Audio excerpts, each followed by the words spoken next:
Part 2. Libertarian Applications to Current Problems. Chapter 4. The Problems. Let us take a brief look at the major problem areas of our society and see if we can detect any red thread that runs through all of them. High taxes.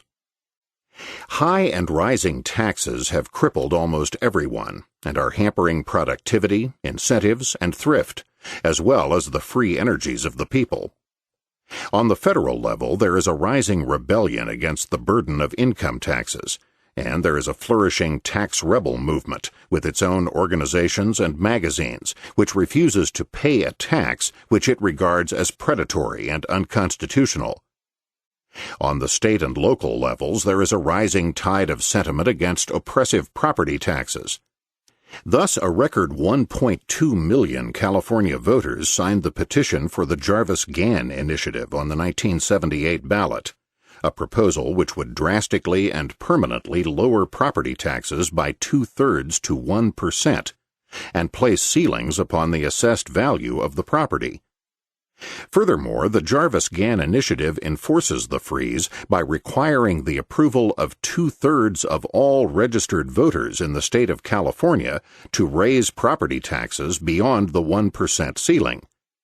And to make sure that the state doesn't simply substitute some other tax, the initiative also requires a 2/3 vote by the state legislature to increase any other tax in the state. Furthermore, in the fall of 1977, scores of thousands of homeowners in Cook County, Illinois, engaged in a tax strike against the property tax, which had increased dramatically due to higher assessments.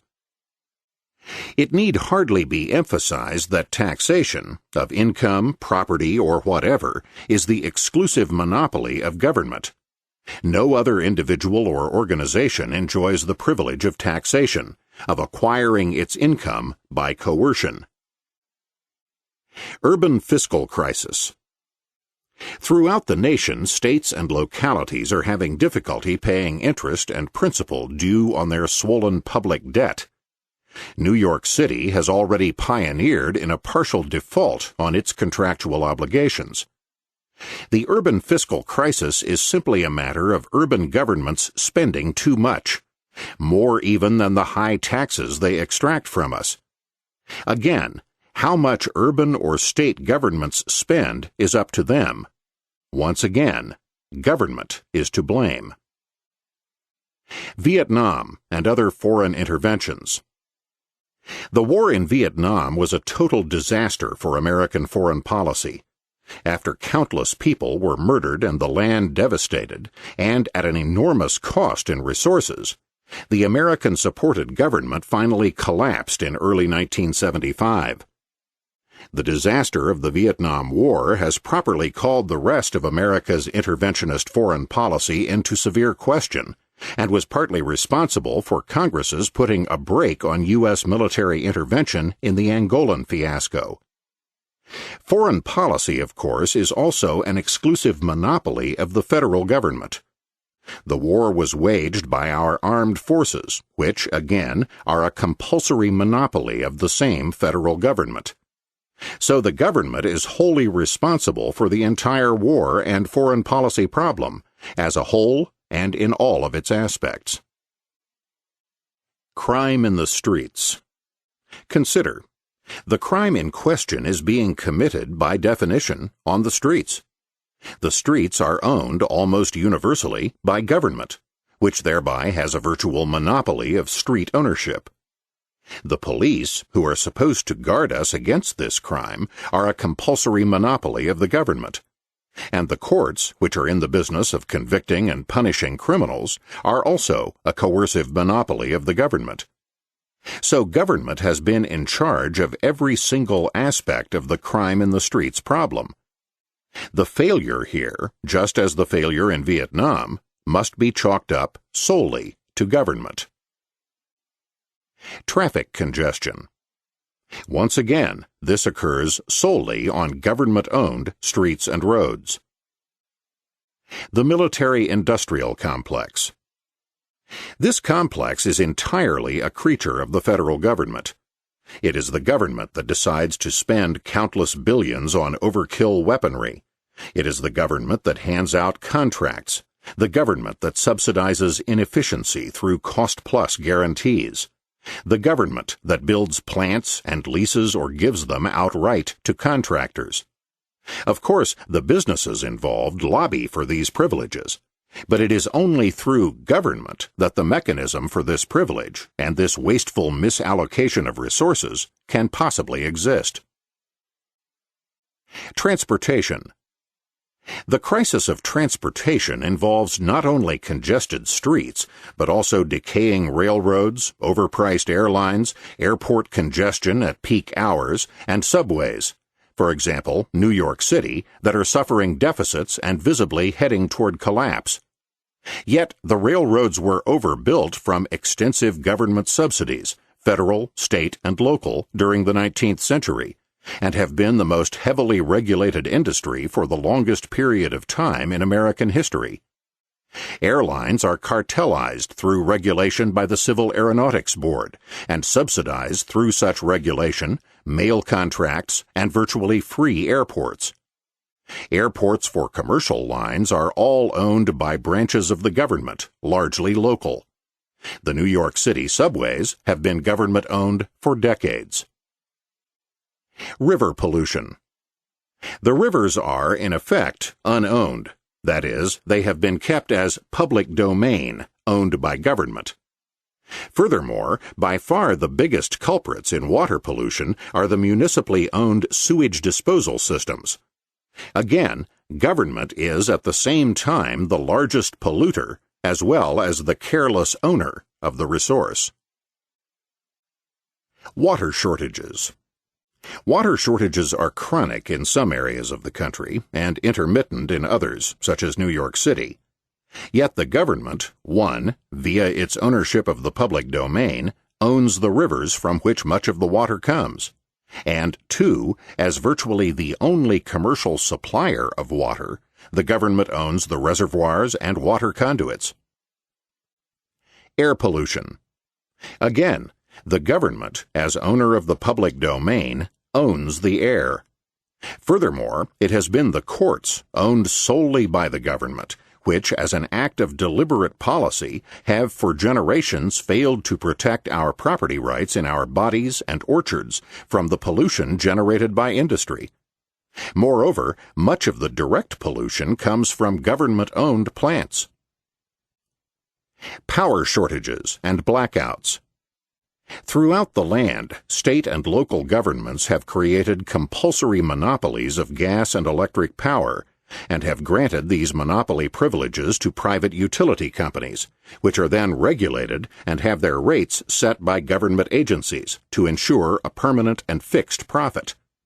Again, government has been the source of the monopoly and the regulation. Telephone service. Increasingly failing telephone service comes, again, from a utility which receives a compulsory monopoly privilege from government, and which finds its rates set by government to guarantee a profit. As in the case of gas and electricity, no one is allowed to compete with the monopoly phone company. Postal Service.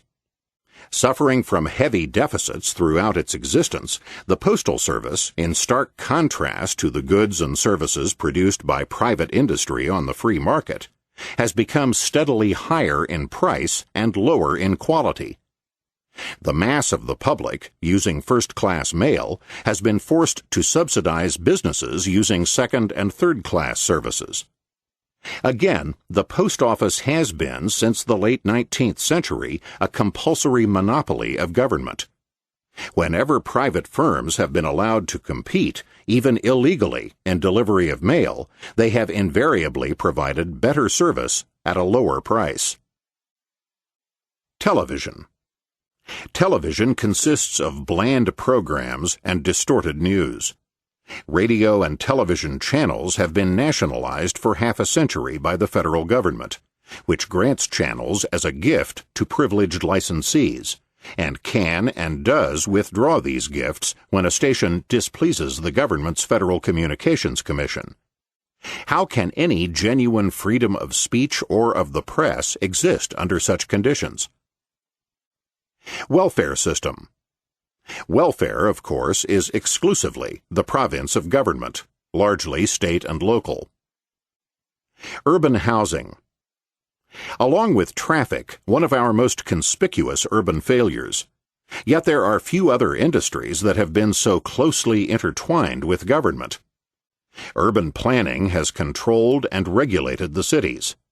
Zoning laws have ringed housing and land use with innumerable restrictions. Property taxes have crippled urban development and forced abandonment of houses. Building codes have restricted housing construction and made it more costly. Urban renewal has provided massive subsidies to real estate developers, forced the bulldozing of apartments and rental stores, lowered the supply of housing, and intensified racial discrimination. Extensive government loans have generated overbuilding in the suburbs. Rent controls have created apartment shortages and reduced the supply of residential housing. Union strikes and restrictions. Unions have become a nuisance with power to cripple the economy, but only as a result of numerous special privileges afforded by the government, especially various immunities accorded unions, particularly the Wagner Act of 1935, still in effect, which compels employers to bargain with unions which gain a majority vote of a bargaining unit arbitrarily defined by the government itself. Education. Once as revered and sacrosanct in American opinion as motherhood or the flag, the public school in recent years has come under widespread attack from all parts of the political spectrum. Even its supporters would not presume to maintain that the public schools actually teach much of anything. And we have recently seen extreme cases in which the actions of the public schools have motivated a violent reaction in such widely different areas as South Boston and Kanawha County, West Virginia. The public schools, of course, are totally owned and operated by state and local government, with considerable assist and coordination from the federal level. The public schools are backed up by compulsory attendance laws, which force all children through high school age to attend school, either public or private schools certified by governmental authorities. Higher education, too, has become closely intertwined with government in recent decades. Many universities are government-owned, and the others are systematic receivers of grants, subsidies, and contracts. Inflation and stagflation.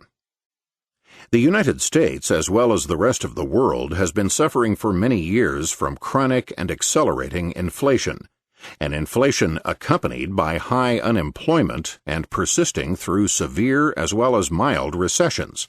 Stagflation. An explanation of these unwelcome phenomena will be presented below. Here let it be said that the root cause is in a continuing expansion of the money supply, a compulsory monopoly of the federal government. Anyone who presumes to compete with the government's issuing of money goes to jail for counterfeiting. A vital part of the nation's money supply is issued as checkbook money by the banking system, which in turn is under total control by the federal government and its Federal Reserve System. Watergate. Finally, and not least, is the entire traumatic syndrome suffered by Americans known as Watergate. What Watergate has meant is a total desanctifying of the president and of such previously sacrosanct federal institutions as the CIA and the FBI. The invasions of property, the police-state methods, the deception of the public, the corruption, the manifold and systemic commissions of crime by a once virtually all-powerful president led to a once unthinkable impeachment of a president and of a widespread and well-justified lack of trust in all politicians and all government officials.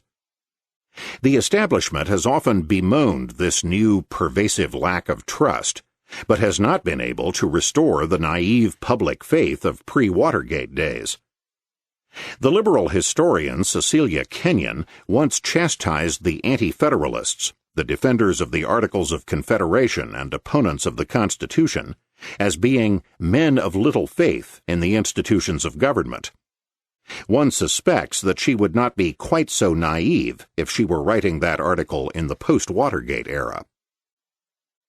Watergate, of course, is purely and totally a governmental phenomenon.